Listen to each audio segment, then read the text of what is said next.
Hello, everyone. Welcome to Everything Band, a podcast that features conversations with composers, conductors, and performers of music for winds and percussion. My name is Mark Connor. I'm a composer and educator, and each week I have the good fortune to speak with and share the stories and wisdom of musicians and leaders in the band community. The Everything Band podcast is a proud member of the Music Teachers Development Podcast Network. The Muted Network provides support in the form of audio-on-demand programming designed by and for music educators. You can find more information about our network at mutedpodcasts.com. Before we begin, I'd like to thank Jake Walker and Colin Peters for their contributions to the show, and especially to all of you who are listening. I appreciate your time and hope that you are finding value from these interviews. I rely on word of mouth and social media to bring the show to new listeners. If you think you know one or two people who might find these interviews useful, please let them know about it. You can also help by following me and sharing posts on Facebook, Instagram, Twitter, and YouTube. Remember, help your students live up to the best that is in them through music. And now on to my next guests, Jake Walker and Colin Peters. Hey, guys. Hello. How's it going? Good. So for those who are listening and haven't heard, Jake and Colin have joined the show. Jake is doing much of the new artwork and graphics and social media presence that you're seeing. Colin's doing a lot of the behind-the-scenes stuff, scheduling guests, kind of taking care of the things that drive me crazy. And so I appreciate both of them hopping on board the podcast. It's been great to have some help. And so what I thought we would do is we'd have a special episode where not only they get a chance to introduce themselves, but they can tell a little bit about their story, everything band style. And then we can get their opinions on the questions that we ask of everybody from them and see what they think, because I know that they are listeners of the show.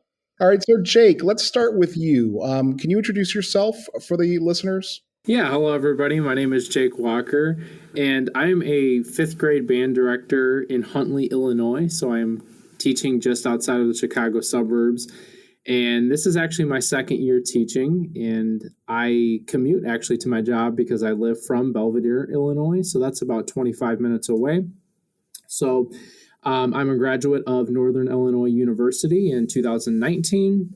And obviously now I get to work with a bunch of 5th grade beginning band students, which has been a really exciting journey throughout the last 2 years. And now obviously I'm really excited to be a part of the podcast team and getting to do some really cool things on social media and just continue to build our podcast show and get that out to you guys as the listeners. So that's kind of just a little brief introduction. Excellent. Colin, how about you? Introduce yourself for the listeners. Hi, everyone. My name is Colin Peters. I'm excited to be here. So currently, I am a master's conducting student at Sam Houston State University, which is maybe about 30 minutes north of the Houston, Texas, metro area. So prior to that, I was a junior high band director in Conroe ISD, which is kind of in the Houston metro. And so I taught 7th and 8th grade band there. And before that, I received my bachelor's degree at the University of Houston in music education. And so what I'm doing with the podcast, I just kind of think of myself as outreach manager and kind of scheduler, trying to get all of the guests lined up so that we can get some interviews out. So let's talk origin stories. Let's get a little bit about how you got into music. And so I guess we'll keep the same order just to avoid confusion. So Jake, do you want to kick it off?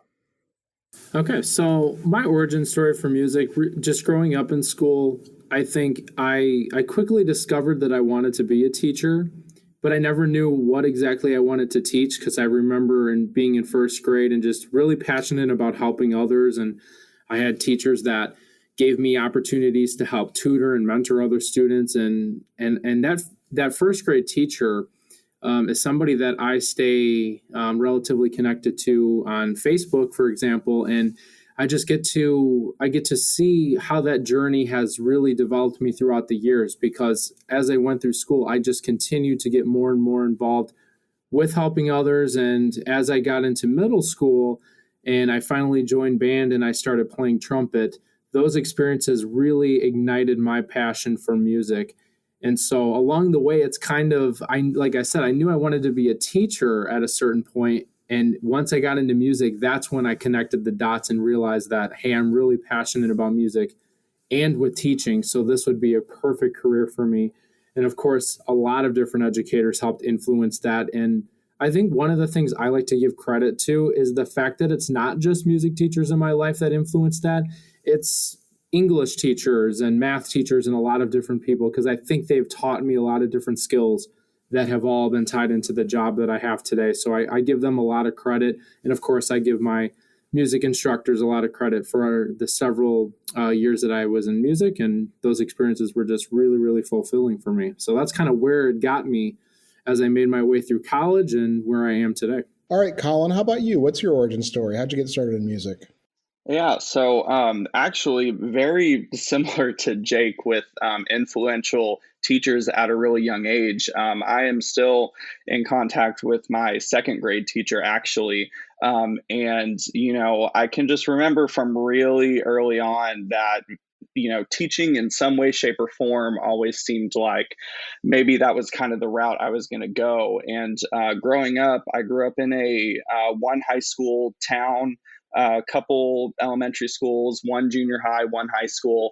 And so when I was going into the sixth grade is kind of when we got to choose electives. And my parents, we never really talked about, what option would kind of be best. And I said, well, just kind of randomly, well, why don't we go do the band instrument audition night? And so I went and I tried out a bunch of stuff, like a lot of fifth graders going into their beginner year. I wanted to be like a percussionist or a saxophone player. And I ended up being a clarinet player. And then come to find out my mother played clarinet for maybe 1 or 2 years, but she never shared that with me. So I thought that was neat. And then going into high school, just being exposed to high school band at the level where you're doing marching bands and then all of the concert band stuff. It just kind of opened a lot of doors, and being exposed to band music, orchestral music, and just really falling in love with an instrument and kind of making it my craft. And so that, mixed with the influence of just really great teachers and wanting to kind of be that person to help kind of shape future students, it all just kind of led to me wanting to go into music education.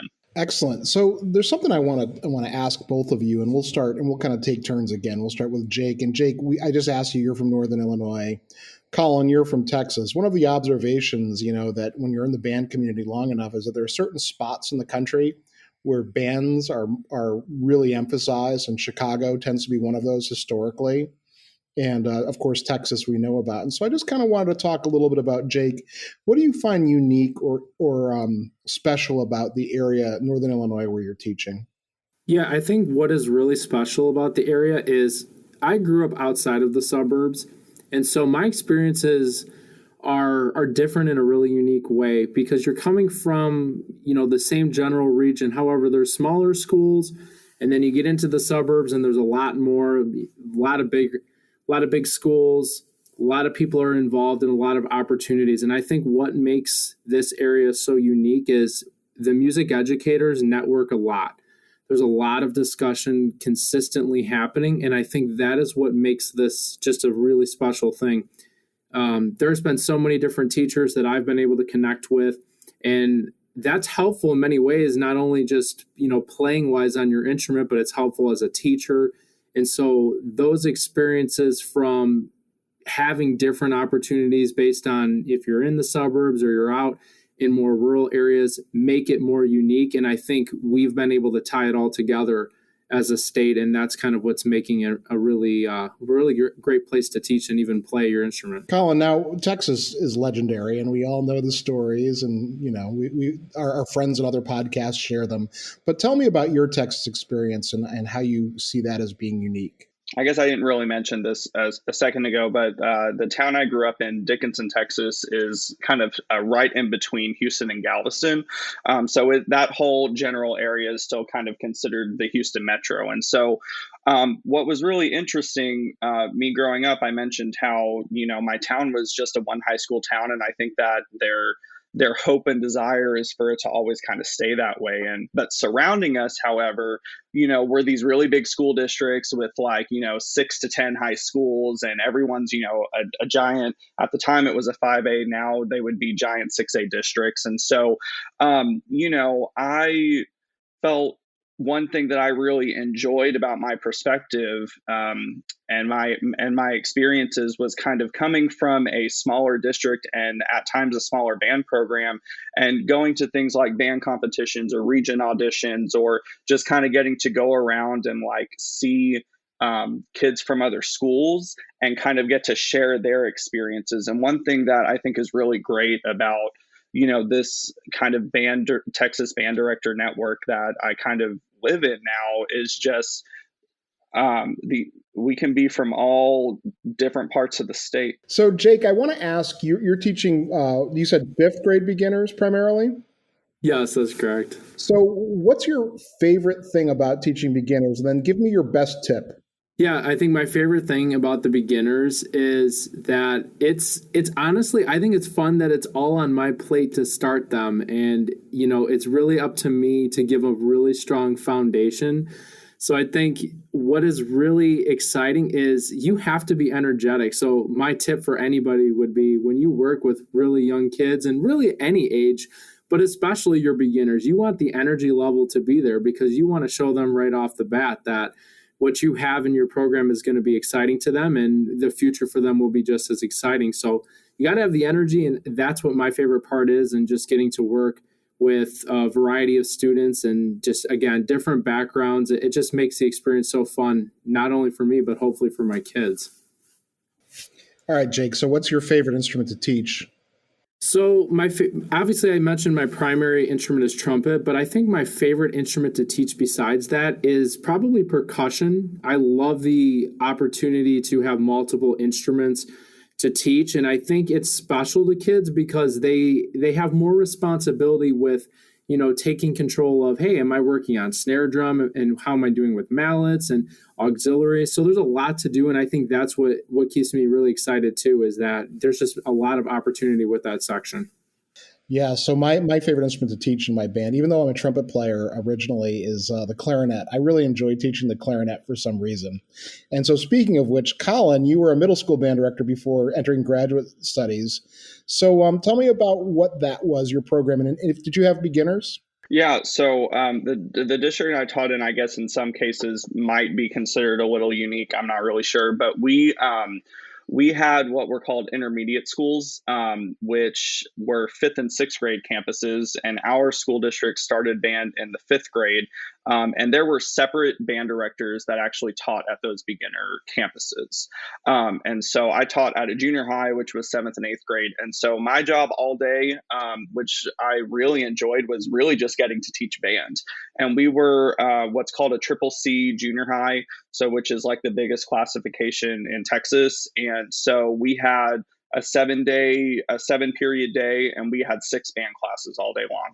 So, me and the head director that I worked with, we would just kind of trade off classes. She would teach the top band, I would be in the second band, and then we would rotate from there. And so, we did have, I guess, what you would call ability-based bands. And so we did have classes that were almost very ran similar to beginner band classes.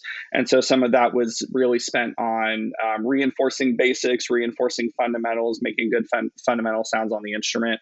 And then the other classes that I taught during the day was really just like teaching full ensemble. And then we would do like sectional work before and after school with individual sections. Mm-hmm. How extensive was your lesson program? Okay, so we did have a pretty packed private lesson schedule. It was one of those things that I was very thankful for teaching in the situation that we had. And the school district actually allowed those private lessons to happen during the school day. And so what that would look like is private lesson teachers would come in. Sometimes they would be there first thing in the morning with us, and they would just have a full day at our campus of kids where they, our classes were about between 40 and 50 minutes long. And so that means they could fit about 2 students within a class period. So some of them might be there all day pulling out 1 or 2 kids, and some would just kind of come and go. depending on what their private lesson schedule looked like. So, Jake, let's talk about the present. And so, we're all optimistic right now. We're getting vaccinated around the country, but we just had the most crazy year, as every band director who's listening knows. So, what was your situation like, especially with those younger kids? Were you able to keep them motivated, and how did it work for you?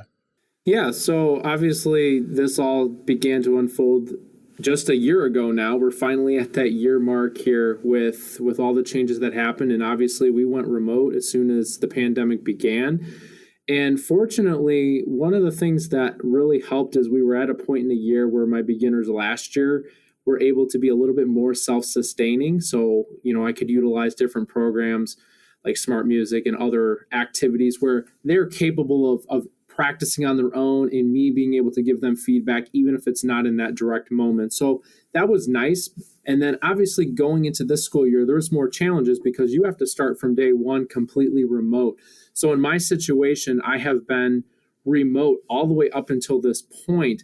And actually next week will be my first time where the kids are coming in person this year, which obviously I'm really excited about because I finally get to meet a lot of my kids in person for the first time. And so, yeah, the remote setting is a challenge because it's something that a veteran teacher or a younger teacher like myself has not had that experience with prior. And so, as a younger teacher, there's a lot of things that you can call up a colleague for and ask, like, hey, can I have some advice on this? Because I'm not sure which direction to go. But this year, I've been in a situation where we're on the same playing field. And it's a challenge, and we're all trying to figure it out together, all music educators across the country, and it doesn't matter where you are, you're affected in some way. So those challenges are, whether it's a matter of internet connection for students or just not being able to play simultaneously at this, together with everybody. Those are things that I think that hurt the experience. But of course, there was things that were positive. In terms of, we're using technology to bigger capacities. And so there's a lot of pros and cons. But for me personally, I'm really just happy that we've gotten to a point now where I can see my kids in person starting next week. And hopefully that transition is positive and it carries us to the end of the school year in a really good way. And I can hopefully send my kids off to sixth grade and we'll move on with the next group. Man, I'm a little jealous that you're going back. And boy, are you going to have a lot of embouchures to fix. Yes, there will be a lot of fixing, and I think that's what I'm excited for. Really, is the fact that I can help. I've been so patient about, hey, we have to just let some of these things be. We can't be super critical of the students, and we can't always see everything on camera. So I'm excited, and I'm still going to be patient. I don't expect to fix every problem in the world in 1 week or 2 weeks. It'll be a process, but I'm just glad that I can send them off with a little bit more than what we started with. Yeah, I mean, the visual cues are so important, and of course we know we're not hearing the oral cues. So just the things that you would normally catch and fix in class because you can hear it or see it. Yeah, that's going to be something. So Colin, what year are you at Sam Houston State, and how's your experience there been? Yeah, so I am in the middle of my first year as a graduate assistant. And so I just want to say congrats to you, Jake, for getting your kids back in person soon. And so one of the things that I did this year to kind of supplement with my massive pay cut from going from employed to unemployed was picking up some kind of private teaching. And so luckily there have been some families and schools in the area that still, want to have private lessons available, but they're all on Zoom. So in regards of me teaching, I've kind of been in a similar boat in that aspect of teaching, even some beginner students and all the way up to high school, but we're just on Zoom. We're just doing virtual clarinet stuff and just kind of making it work. And so with school at Sam Houston, we started the fall, the first couple weeks not doing anything in person. And then we were fortunate enough to actually find a way safely and socially distanced to do ensembles in the time of COVID. So, and that involved the university just doing a really good job with like providing air ventilators, and we kind of changed rehearsal schedules to where we only would rehearse a group for a certain amount of time, then we would clear rehearsal spaces to let air circulate, and then we would continue our rehearsal with a separate set of students.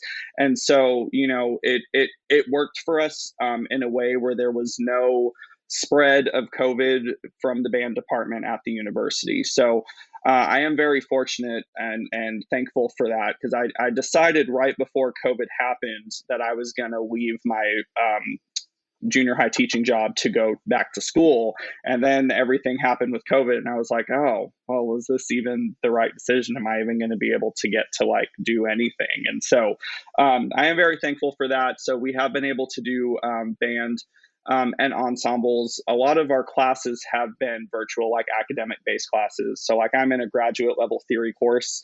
And so that's 3 hours on a Monday evening of me sitting on Zoom learning graduate theory. So that's kind of what's going on with me with that right now. So are you masters in conducting or masters in music education? Masters in conducting. So I'm getting to rehearse. We have 3 concert bands, one ensemble, a symphonic band, and a concert band. And so there's 3 graduate assistants and then 3 band directors. So we all just kind of rotate through each ensemble and rehearse. So Jake, you're going to have your beginners back, this week, right? Monday? Yep, that's correct. So what are your plans for performances? Are you going to try to get a concert done in the spring? And what are you thinking as far as the scope of that?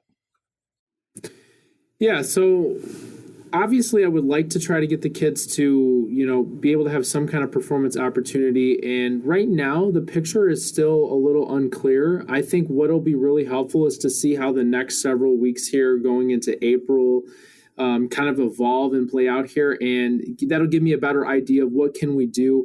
I think realistically, I can see us putting together more of a virtual performance, but I think this time around it will be a lot easier in my eyes, because I'll be able to take live recordings of students and be able to use, separate video performances. So maybe if I have, a group of clarinets in a lesson, we can put together a clarinet lesson and or a little performance that is, kind of tailored to them, because not all the kids this year, they're not as close as they are in a typical year. We have a lot of abilities that are really scaffolded out right now. So since we haven't had those full ensemble experiences, not everybody can play a certain exercise yet. So I think it'll be interesting to see what we come up with, but I definitely want my kids to have a taste of that before they leave my program. And I think even if it's not necessarily our in-person concerts like we're used to, they'll still have the sense of what is it like to perform with other people. Yeah. Do you think they would be able to do one of those like super beginner arrangements, like the Beethoven's Ninth, or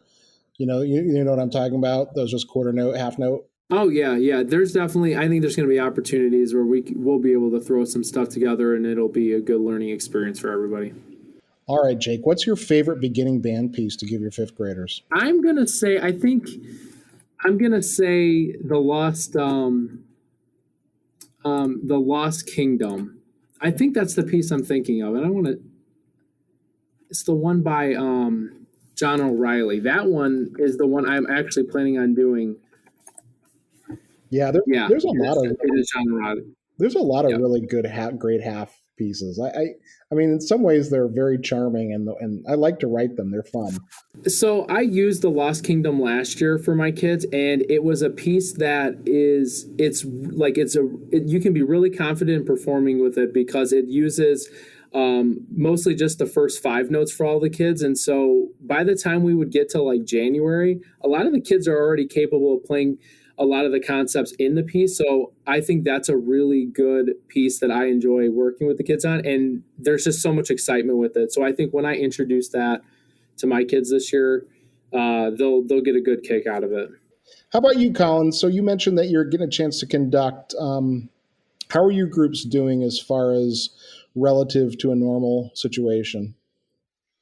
Well, the fall was really interesting because we really tried to focus on some flex instrumentation, because the ensemble sizes were really small. So pretty much, we took each ensemble and in some way, shape, or form pretty much made it into two separate ensembles so that we could rehearse to where students weren't, having to come in contact with each other too many times. And a student would get to come to rehearsal once, and then as the air circulated, they would be able to leave, and a new group of students would get to come in. And so the fall, we really focused on a lot of flex instrumentation. For instance, I did a Michael Markowski piece with the wind ensemble in the fall, which was the second movement from a saxophone quartet piece that he wrote. And so when the pandemic happened, he took the second movement and arranged it for flex wind ensemble. And so I went that route in the fall. And so what we're doing right now in the wind ensemble, Fred Allen has arranged some Susato Renaissance pieces. And so that instrumentation is also just 4-part with percussion.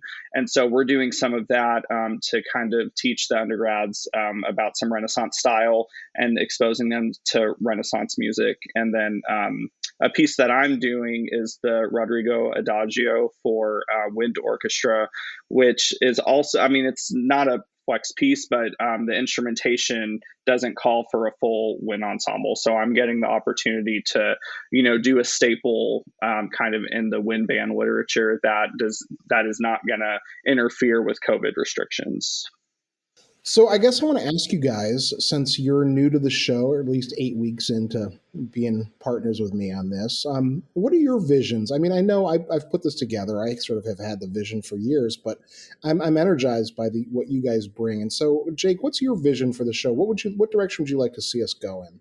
Yeah, I think obviously when you work anytime with social media, the number one goal is to obviously get that outreach to everybody and show what kinds of things we're presenting. And the most important part is to make sure that the content gets to the listener. And we want it to get to all of our band directors and music educators. We want everybody to have easy access to it. So just continuing to make sure that everybody can recognize all the platforms that we're using. And one of the projects that I'm currently working on for the show is getting our website going. We have a new website that we're working on.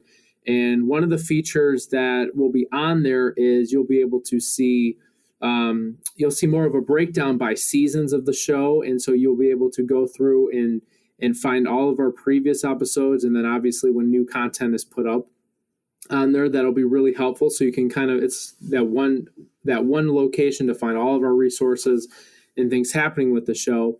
But the next thing too would be really hoping to start and get a newsletter going out there so that we can kind of communicate more and send like a monthly newsletter for everybody that wants to subscribe. And you'll be able to see a recap of some of the guests that are on the show and things that are coming up. So I really enjoy that opportunity of getting to just continue to promote and just show the different things that we have going on. And hopefully the listeners and viewers get to see all that. Yeah, that all sounds great. This idea of a website, a newsletter, things that I never really had the energy to do, just trying to keep up with the week to week of the podcast. So I'm really appreciative of that. Colin, how about you? What sort of vision do you have for what we could do better or what we can do in the future? Yeah, so I think this podcast is a great resource for entertainment purposes, from driving from point A to point B purposes. And I think that, it serves as a really good resource for educators. And I think one of the unique things about music education is, we can all be spread out across the country. We can all have different circumstances and different school districts and different communities. But when you get down to it, we're all trying to do the same thing. And so I think that, this podcast should be viewed and listened to as a resource for educators, no matter what level or kind of ensemble that you're teaching. And so, what I, would love to see this podcast, which I think it already does a good job of, and what I want to see it continue to do, is really to introduce as much diversity within our profession as we can. And so, if you as the listener, if you haven't gone back and started from the very beginning, we have a wide variety of educators, from beginning band teachers all the way up to professional conductors and professional players. And so I think continuing with that diversity of educators and those educators and what their backgrounds are, I think expanding this into the deeper webs of all of that is really where I want to see this go. And just to make this, really applicable to everyone that is a music educator, and we can all kind of find something in here that can relate to us individually with what we're doing. Mm-hmm. And I would take this opportunity right now to encourage all the listeners to get involved on Facebook. We have a Facebook group page that is basically doesn't get much action at all, but that's a perfect place to think about questions that you might want me to ask of guests, or to suggest guests, or to even criticize and tell us what we can do better, because that's what we're here for. I mean, I'm an educator, so are both of you, and that's the point of this podcast. Is we're just educators trying to reach out and bring more knowledge to the world, and so we're in this together. It's not one of those things where, like, if you say you could do this better, we're going to get all offended. We want to hear from you, the listeners. It means a lot. Hey there, everyone. My name is Ann Molesky, and I'm the host of the Anna Krusik Podcast, another podcast in the Muted Network.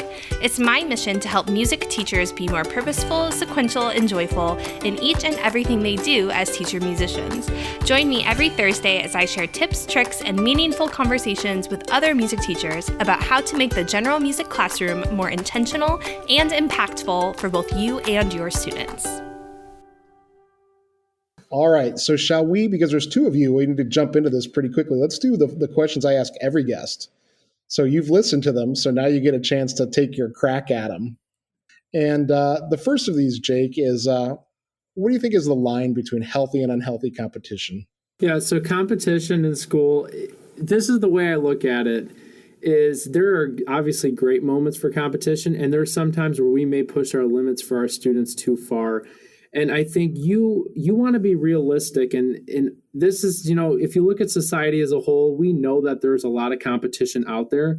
And so I would never want to put my students in a position where they're not going to be successful. And so for the fact that there is some competition out there, we want them to be able to be competitive in different situations. So I think that's a positive moment, is showing students that if you are being competitive to help improve yourself, and the things are about you as a person and defining your craft, that's healthy competition. But anytime that we start to influence our students to go down a different direction, where maybe it's for our own gain, or it's for situations where students may be turning on each other, and that I don't think is necessary, and that's probably where the line is drawn.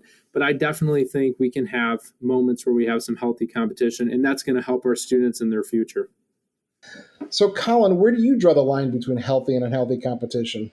So when I think about competition, especially in regards to like education and my students, I think that the competition needs to be within your organization and the growth of your individual students. I think that when we get too wrapped up in, oh, well, are we trying to get first place? Are we trying to get second place? Like, I think the line is there, and that is not a healthy thought of competition. I think the result of a competition is the byproduct of the hard work that you and the students together are putting in to create the best product for you and for the growth of your students and for the development of your program.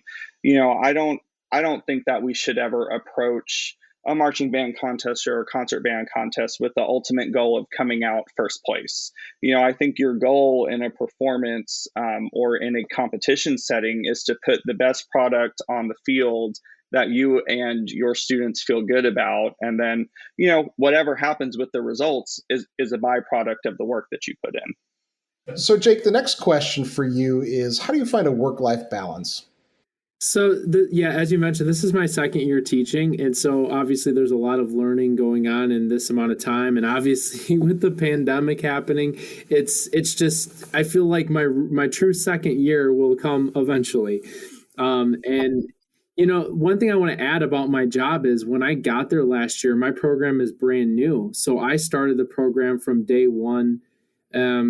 When I walked in out of college there. And so I think what I definitely noticed is the first year, there was a lot more of me staying after school and getting things done. And I think that was completely necessary, and it was appropriate because you're trying to get a program off the ground and getting it running. So you know that there is more outside of the school day that needs to happen to get that thing moving. But going forward now, I feel like that's not as necessary anymore. And that's a good thing that I have it to a point in the second year, even with all the challenges, where I don't have to spend several hours after school. I can go home at the end of my workday and I can feel pretty good about accomplishing the tasks that I needed to do when I am there at work. So I think definitely from year 1 to year 2, it's already changed in a lot of different ways. And I think that's what I'm figuring out is it's not sustainable to be staying at work 2-3 hours every night after.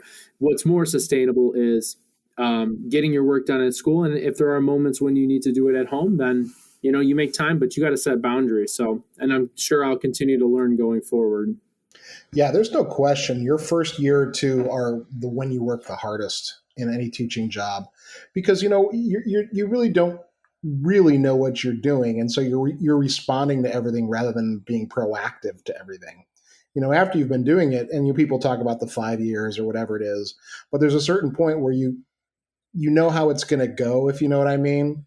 And you have things ready. So you're not sort of scrambling all the time to catch up. And so I think it does get a lot easier. And I think, to me anyway, my first year was so hard because of that. There were the usual things, the classroom management things I didn't have a grip on, but that extra work was so much that year.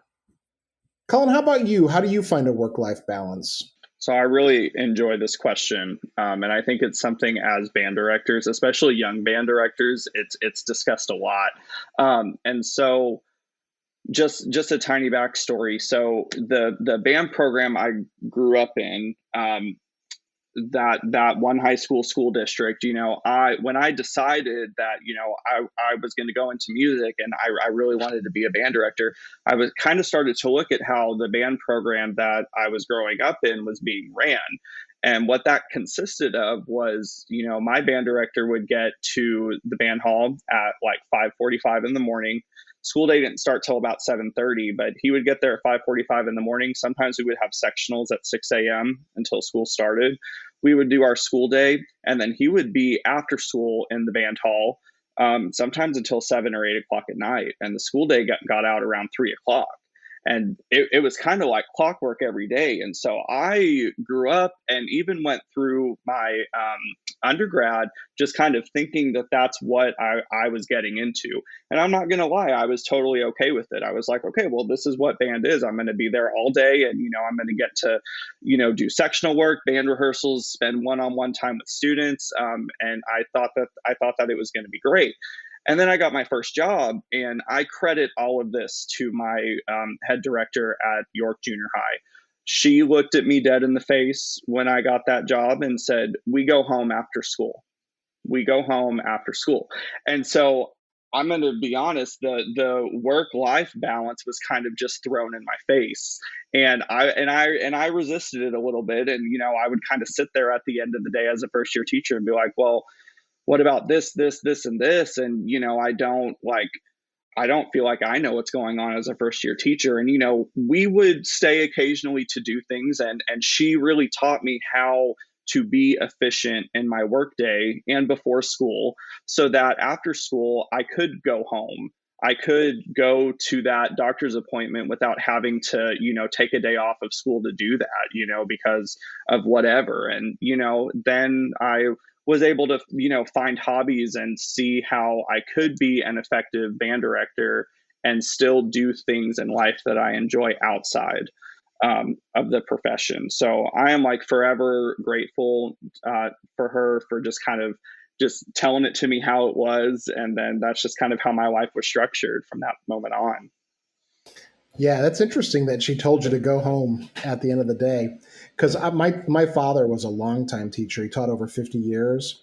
And my first year, we taught in the same school, actually. And every day at 3 o'clock, he would start the car, and I had to be in the car. He wasn't going to let me linger at school. And that was a really great lesson, that idea of. And the other thing he taught me, and I know a lot of teachers disagree, is, you got to leave school at school and not bring it home with you.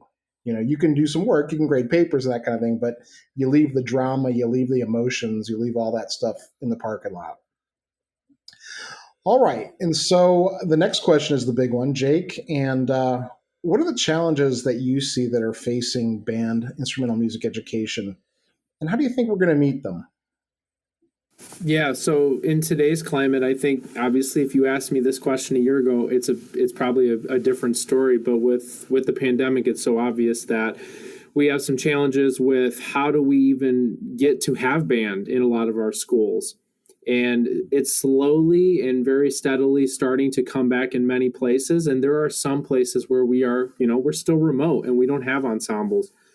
So I think one of the biggest things is for music educators, and I think for everybody to kind of understand and just a sense of staying calm and relaxing, is there are things that are out of our hands.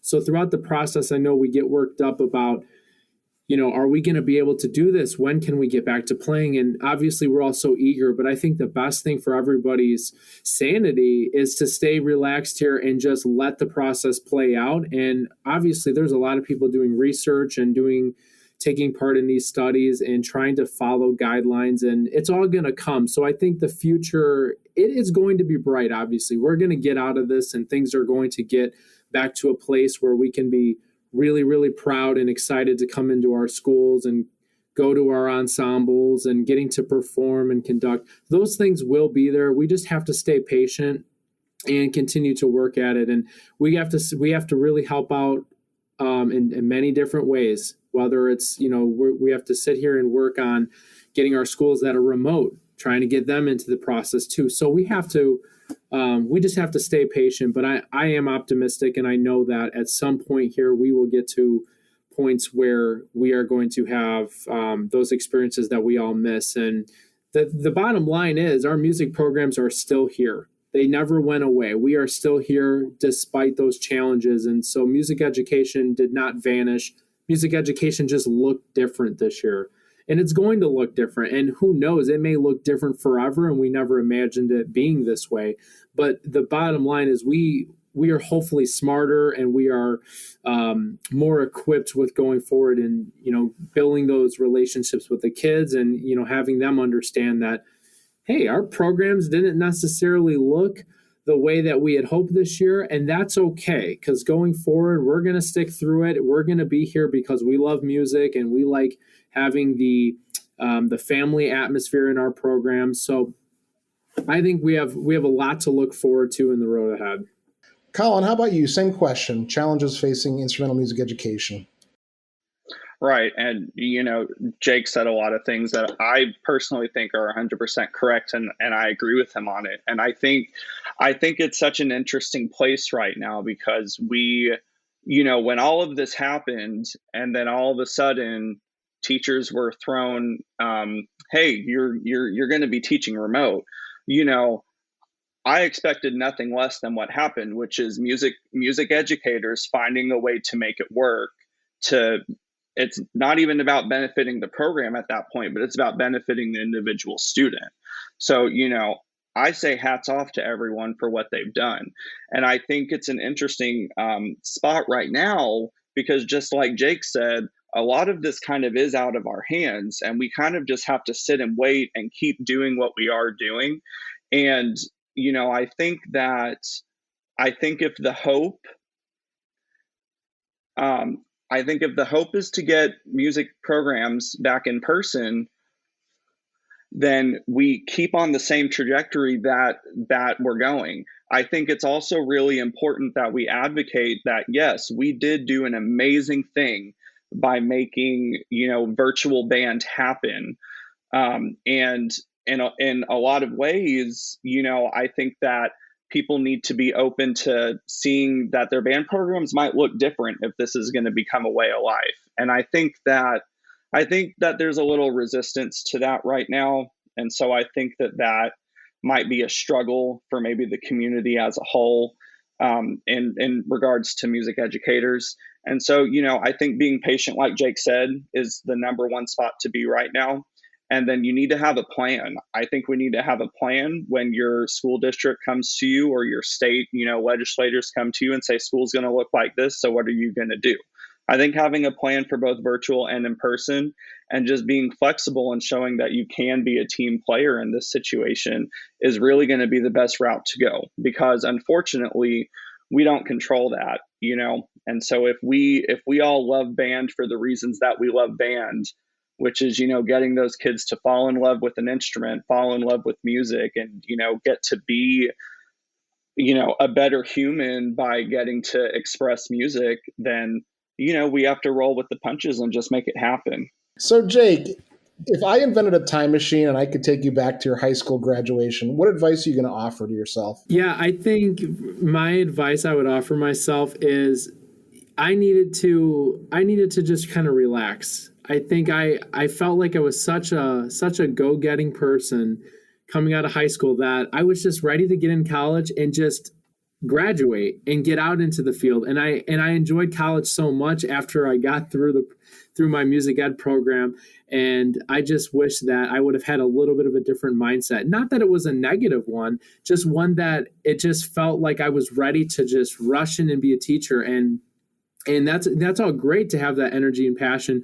But I just wish that I would have just stayed more relaxed and enjoyed every moment, because now I already look and I'm in year 2, and it just seems like, wow, that whole experience has flown by so fast. So yeah, I think that's the big piece I would give myself. So, Colin, how about you? I just invented a time machine. I'm going to drag you back to the day of your high school graduation. What are you going to say? Yeah, well, I'm not going to steal Jake's answer completely, but yeah, it's going to be to breathe and enjoy it. I felt very similar to Jake. I was ready. I wanted to go. That's all I wanted to do. And then I felt like I blinked my eye and I was done.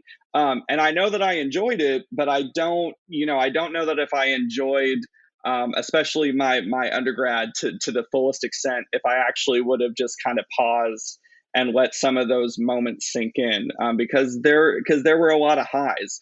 I also would have told myself to spend more time in the practice room and more time in the music library studying. I'm just going to be honest about that. I felt I didn't learn very good study skills, I felt, in my high school career. I'm not necessarily saying that that's a reflection of my Texas public school education, but maybe more of, an internal struggle. And so I definitely would have that conversation with myself of, hey, don't go out and do that. Why don't you go read music history or something, and also enjoy the process as you're doing it. So when I think about this question, just to kind of piggyback off something you said, is that we don't realize it, or we didn't realize it when we were in college, but if you're going to be a music educator or anything but a performer, that's likely the best you'll ever get at your instrument, or the most time you'll ever have to practice to get better in a concentrated way.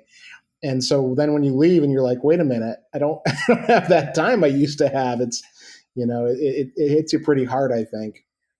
All right, Jake, the final work for wind ensemble or band that you would want to hear, conduct, or perform. So the piece that I'm going to say is this is a piece that I've never had a chance to play, but growing up in music, I discovered this piece by Malcolm Arnold for Scottish Dances. I really like that piece, and I want to play it so badly, but I have not had an opportunity to do so, and I definitely want to conduct it too. So I'm saying that piece because I feel like if I'm ever in a mood to turn on band music and listen, I'm probably going to that piece because I just love it. It's just one of my favorite pieces that I have been able to hear so far. Good choice. Colin, same question.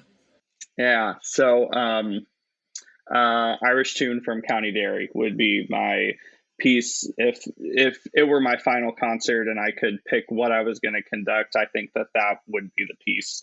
I mean, I look at the music in a way that I like to approach it like it can be almost like a living, breathing organism, and I think that piece is a great example of that. Just kind of comes to life for me. And I just think it's such a beautiful work. And I think that, if it were the last thing that I could stand in front of a group and do, then that would definitely be it for me.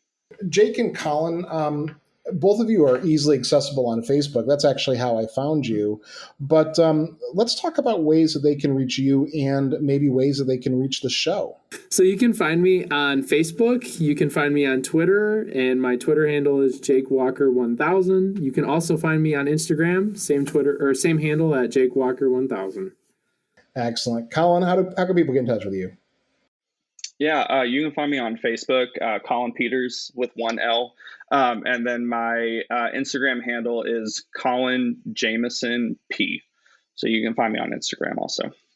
Excellent. And so, we should mention that it's really important that all of you who are listening go to iTunes and give us some likes and reviews, because that's how the traffic gets pushed out. That's how we climb up the rankings and more people can find the show. So we encourage all of our listeners to do that, to participate in the social media, because, we're all just trying to get better here at being band directors. Jake, Colin, thanks so much for all that you're doing for the show. It was great to introduce you to the listeners, and have a good night. Yeah, thank you so much, Mark, for having us on. Yeah, thank you again.